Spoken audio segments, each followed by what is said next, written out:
Hello my dear students, आज आपण page number 120 वरती असणारे जे क्वेश्चन्स आहेत ते पाहतोय. म्हणजे एक्सरसाइज नंबर 4.1 मधला राहिलेला जो पार्ट आहे तो आज कंप्लीट होतोय. ठीक, तर लक्ष द्या. कंडिशन्स काय दिलेली आहे. फाइंड द कंडिशन्स दॅट, आपल्याला कंडिशन फाइंड आउट करायची आहे. The line 4x plus 5y is equals to 0 coincide with one of the lines given by. आता इथे जे आपल्याला इक्वेशन दिलेलं आहे ax² plus 2hxy plus by² is equals to 0, तर हे झालेलं आहे होमोजिनियस इक्वेशन, बरोबर. आणि याने रिप्रेझेंट केलेल्या दोन लाईन असतात, त्यापैकी एक लाईन तुम्हाला इथे दिलेली आहे, कोइन्साइड आहे म्हणजे पॅरलल आहे, म्हणजे या लाईनचा स्लोप आणि याने रिप्रेझेंट केलेल्या दोन पैकी एका लाईनचा स्लोप कसा असेल, सेम असेल, बरोबर आहे. आणि म्हणून या होमोजिनियस इक्वेशनच्या ऑक्सिलरी इक्वेशनला त्या लाईनच्या स्लोपने सॅटिस्फॅक्शन होईल, म्हणजे वन ऑफ द रूट राहील, बरोबर. आणि मग त्या व्हॅल्यूज पुट अप करून आपल्याला आन्सर काढायचा आहे. ओके, तर इथे आपल्याला काय म्हणता येईल, given homogeneous equation is given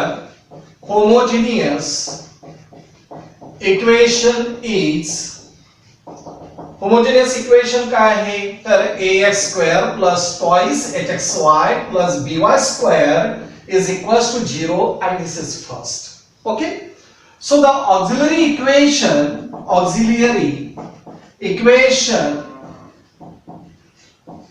equation first is auxiliary equation काय होईल, तर bm² plus twice hm plus a is equals to 0 and this is the auxiliary equation. मी याला इक्वेशन नंबर सेकंड देतोय. आता इथे काय झालेलं आहे, since the line 4x plus 5y is equals to 0 coincide with one of the line represented by first. Okay, ठीक है ना. and therefore slope of line काय झालेला आहे, पहिले slope of line that is m is equals to -4/5, कारण इथे या लाईनचा स्लोप होतो आहे -a/b. So -4/5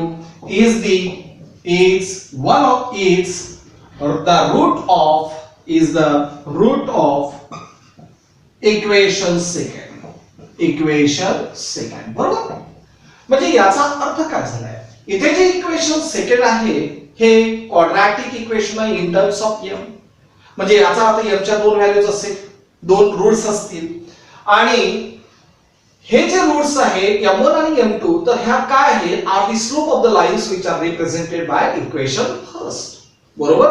आणि म्हणून m इज इक्वल्स टू -4/5 या इक्वेशनला सॅटिस्फाय करतो आहे. And so we put the values.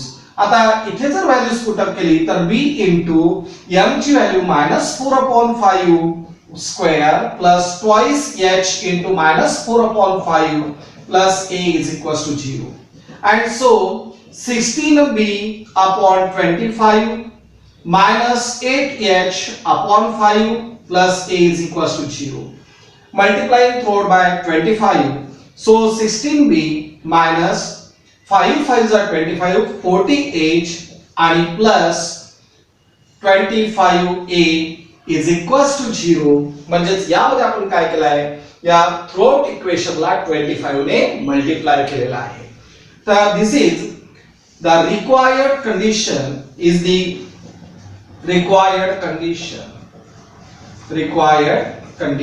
ही झालेली आहे required condition. Are you understand. तर या पद्धतीने तुम्हाला हा प्रॉब्लेम सॉल्व्ह करायचा आहे. आता लक्ष द्या, सेकंड नंबर आणि 6 नंबरचा प्रॉब्लेम सारखा आहे. काय म्हटलेला, ही जी लाईन आहे ही लाईन याने रिप्रेझेंट केलेल्या दोन लाईन पैकी एका लाईनला परपेंडिक्युलर आहे. तसंच इथे सुद्धा याने रिप्रेझेंट केलेल्या दोन लाईन पैकी एका लाईनला ही लाईन कशी परपेंडिक्युलर आहे, तर इथे आपल्याला शो दॅट म्हटलेलं आहे. म्हणजे इथे आपल्याला आन्सर काढायचा आहे आणि इथे शो दॅट करायचं आहे.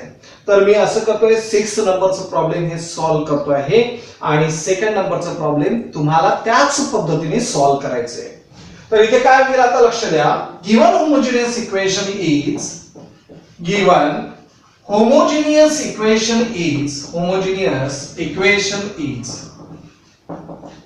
आता होमोजिनियस इक्वेशन काय दिलेलं आहे तर ax square plus twice hxy plus by square is equals to 0 and this is the equation number first.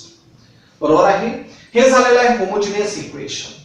आता यामध्ये त्यांनी काय म्हटलेलं आहे सुरुवातीला याचा आपण ऑक्झिलरी इक्वेशन घेतोय. So auxiliary equation corresponding auxiliary equation असा वर्ड यूज करतोय चालेल. करस्पॉन्डिंग auxiliary equation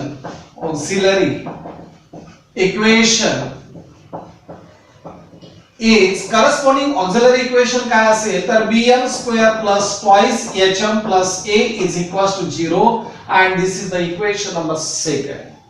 हे झालेलं आहे auxiliary equation. आता यामध्ये काय होतंय व्यवस्थित लक्ष द्या. याने रिप्रेझेंट केलेल्या दोन लाईन पैकी एक लाईन या लाईनला कशी आहे परपेंडिक्युलर. तर मी असं करतो आहे पहिले त्या लाईनचा स्लोप घेतो आहे. Slope of line px plus qy is equals to 0. Okay is या लाईनचा स्लोप काय असेल तर -a/b. a ची व्हॅल्यू आहे p आणि b ची व्हॅल्यू आहे q. सो -p/q झालेला आहे. बरोबर आहे. हा झालेला आहे स्लोप ऑफ लाईन. आता स्लोप ऑफ लाईन झाल्यानंतर यामध्ये कंडिशन टाकतोय. Since one of the line represented by equation first is perpendicular to line px plus qy is equals to 0. लक्षात घ्या यामध्ये जी एक लाईन रिप्रेझेंट केलेली आहे या इक्वेशन फर्स्ट ने दोन पैकी एक लाईन ती परपेंडिक्युलर आहे याला म्हणजे याचा अर्थ slope that is m is equals to याचा निगेटिव्ह रेसिप्रोकल म्हणजे q that is q/p is the root of is the therefore slope that is m is equals to q/p is the root of auxiliary equation second.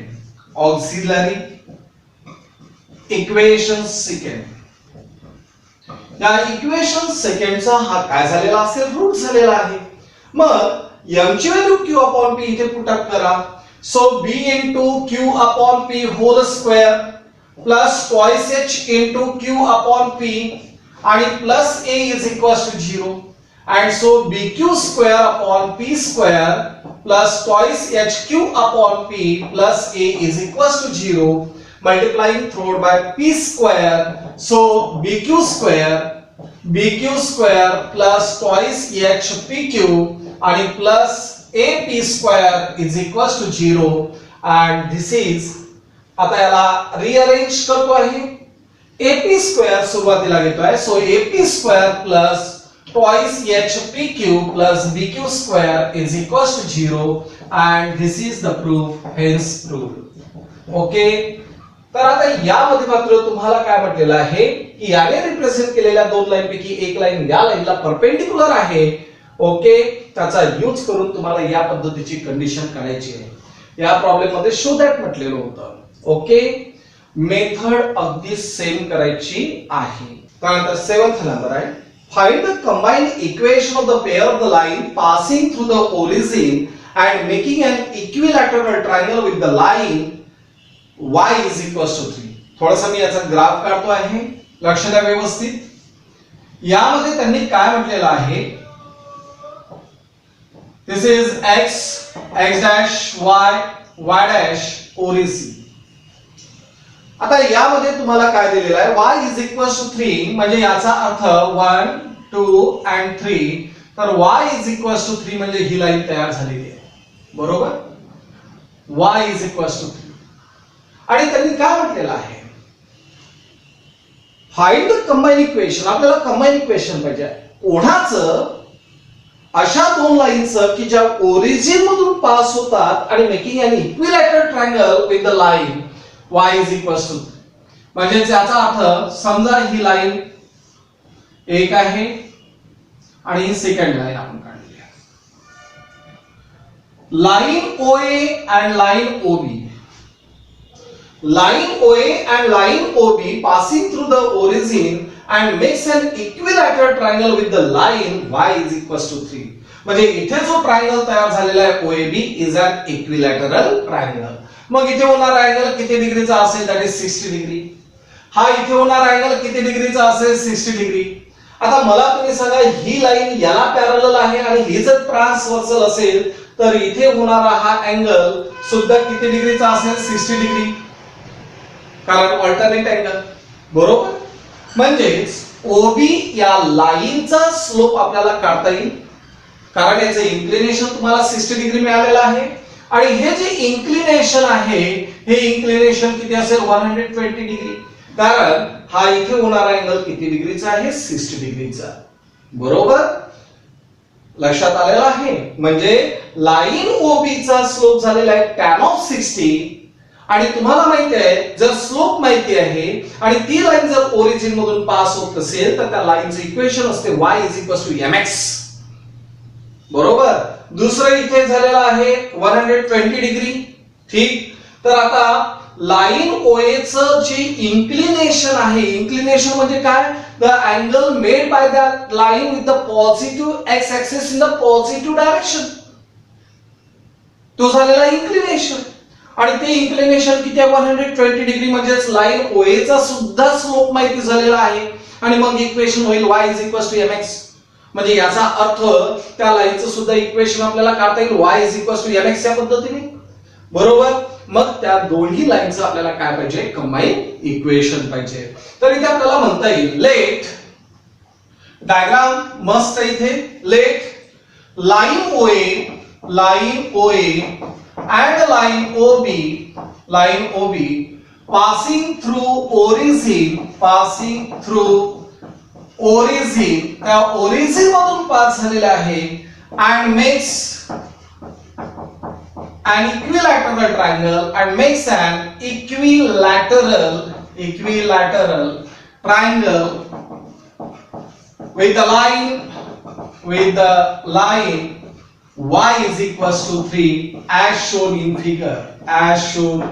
figure. या figure मध्ये आपण अशा पद्धतीने दाखवलेलं आहे.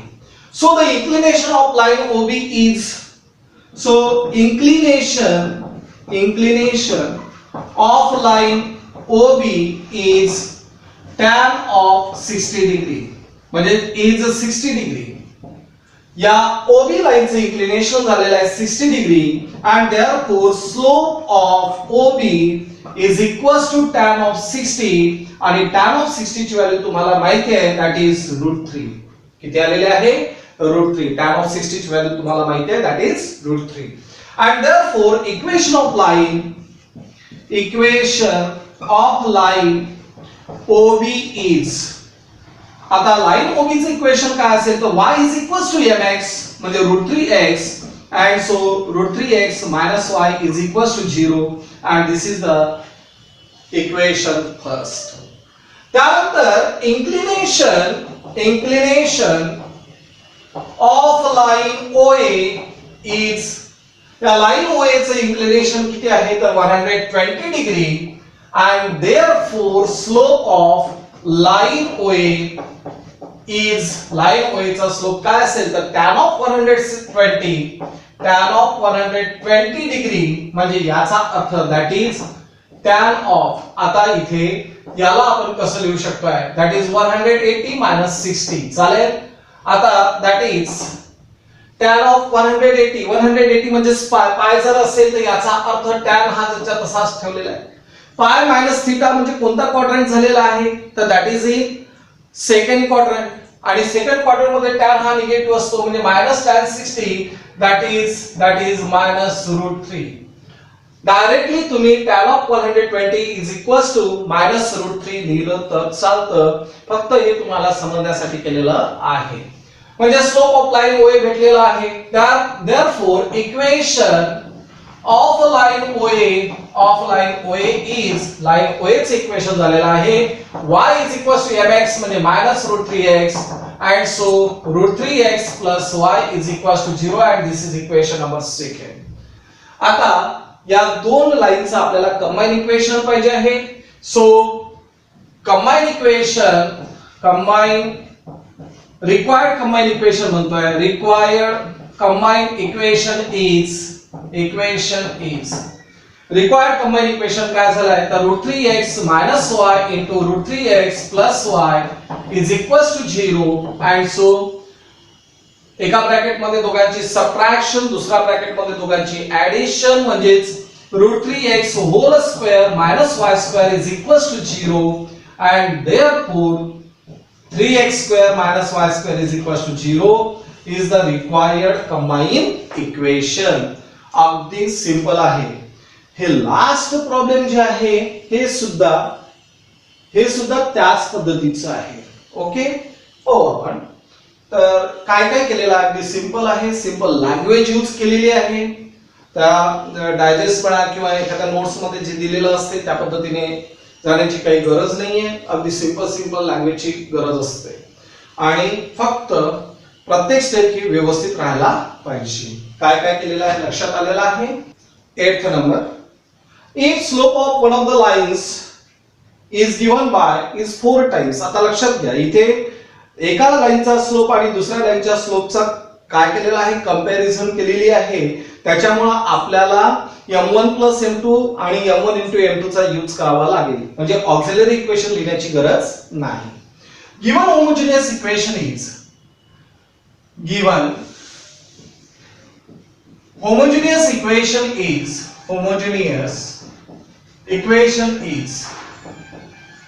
homogeneous equation काय दिलेला आहे तर that is ax² plus twice hxy plus by² is equals to 0. This is the homogeneous equation. Okay आता एवढं झाल्यानंतर इथे आपल्याला काय म्हणते late m1 and m2 be the slope of lines represented by equation first. Equation first ने represent केलेल्या ज्या दोन लाईन्स आहे त्या लाईनचा स्लोप m1 आणि m2 आहे and so m1 plus m2 is equals to minus twice h upon b and m1 into m2 is equals to a upon b होतोय. बरोबर आहे. आता m1 plus m2 is equals to minus twice h upon b इथे याला as it is ठेवू कारण values वगैरे नाही आहे. याला इक्वेशन नंबर असं म्हणतोय. याला equation number second and m1 into m2 is equals to a upon b. This is equation number third. आता इथे कंडिशन काय दिलेली आहे since you have given the condition since m1 is equals to 4 times the other म्हणजे 4 times m2. m1 ची value 4 times m2 आहे. So equation second काय बनेल equation second become okay. Equation second काय होईल m1 च्या जागेवरती 4 times m2 ठेवला. So 4 times m2 plus m2 is equals to minus twice h upon b. So 5 times m2 is equals to minus twice h upon b म्हणजेच m2 is equals to minus twice h upon 5b. हे झालेले m2 ची value याला मी equation number समजा देतो आहे 4th आणि इथे आपण इक्वेशन नंबर सेकंड वरून लिहिलाय. Also equation third become equation third काय बनेल m1 च्या जागेवरती 4 times m2. So 4 times m2 into m2 is equals to a upon b म्हणजेच m2 square is equals to काय होणार a upon 4b. बरोबर. And now the values of m2 from this equation number 4 that is minus twice h upon 5b whole square is equals to a upon 4b आणि हे कुठून लिहिलेलं आहे तर from equation number 4. therefore 4h square plus 25b square is equals to a upon 4b and now we simplify it. आता तुम्ही याला simplify करा. इथे काय झालेलं आहे that is 16h square is equals to 25a b square divided by b. काय केलाय 4 ला इकडे ट्रान्सफर केलाय. हा b सोबत हा b काय झालेला आहे कॅन्सल. म्हणजे 16h square is equals to 25ab and therefore 16h square and this is the required condition आणि हेच आपल्याला प्रूव्ह करायचं होतं. hence proved.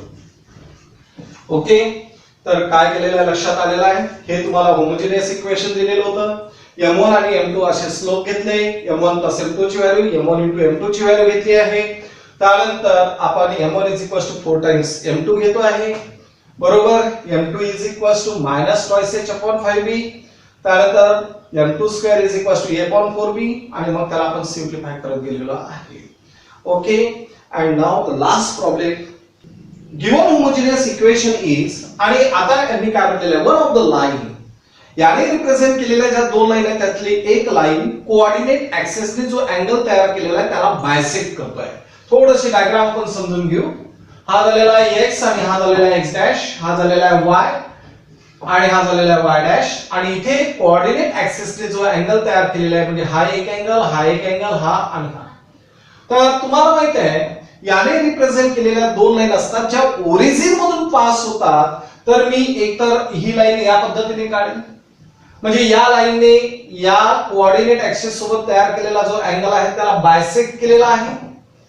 एक तर तीच लाईन या पद्धतीने मी सुद्धा काढू शकतो म्हणजेच इथे होणारा अँगल तर हा अँगल किती झालेला आहे 45 डिग्री आणि हा अँगल किती असेल तर दॅट इज 135 डिग्री. का बरं, कारण हा झालेला आहे 45 डिग्री आणि ही जी लाईन आहे दुसरी याचा जर विचार केला तर हा किती झालेला आहे 135. म्हणजे याचा अर्थ ती जी लाईन आहे ज्याने ते कोऑर्डिनेट ऍक्सिसचे अँगल बायसेक्ट केले अशा लाईन्सने केलेलं इन्क्लिनेशन एकतर 45 डिग्री असेल नाहीतर 135 डिग्री असेल. हे मान्य आहे तुम्हाला. आणि म्हणून इथे काय म्हणतो आहे सिन्स पहिले तर याचं ऑक्झिलरी इक्वेशन काढून घेतोय. सो ऑक्झिलरी इक्वेशन काय असेल auxiliary equation corresponding auxiliary equation is corresponding auxiliary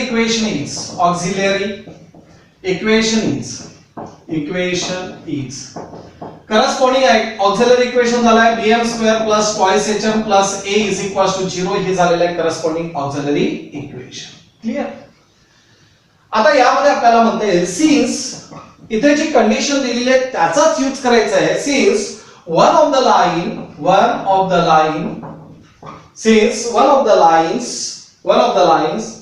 given by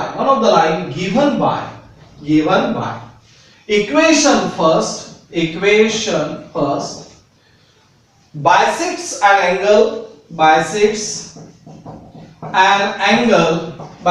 an angle between coordinate axis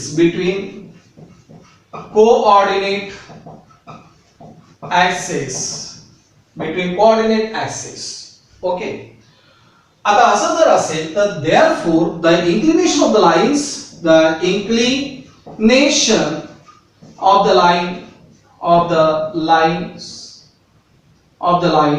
is either 45 degree और किती असेल 135 डिग्री. ठीक आहे. आता असं जर असेल तर therefore the slope of the lines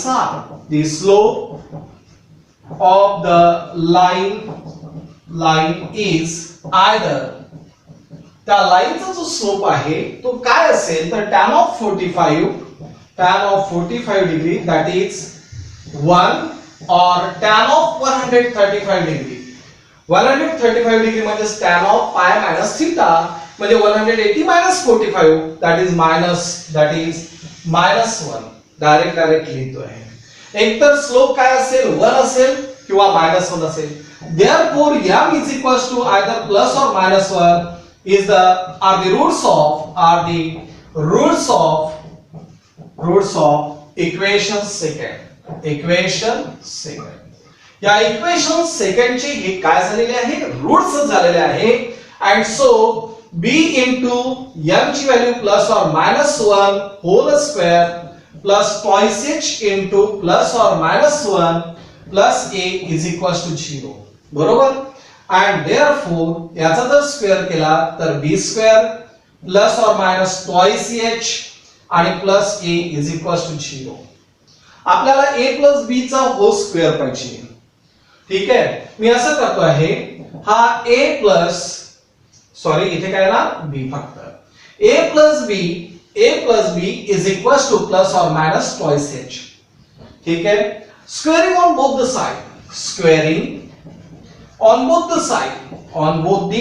sides दोन्ही साइडचा जर स्क्वेअर केला तर आपल्याला काय भेटतं, a plus b whole square is equal to 4h square and this is the answer. आणि हेच आपल्याला प्रूव्ह करायचं होतं. तर या पद्धतीने तुम्हाला हे प्रॉब्लेम सॉल्व्ह करायचे. अगदी सिंपल आहे.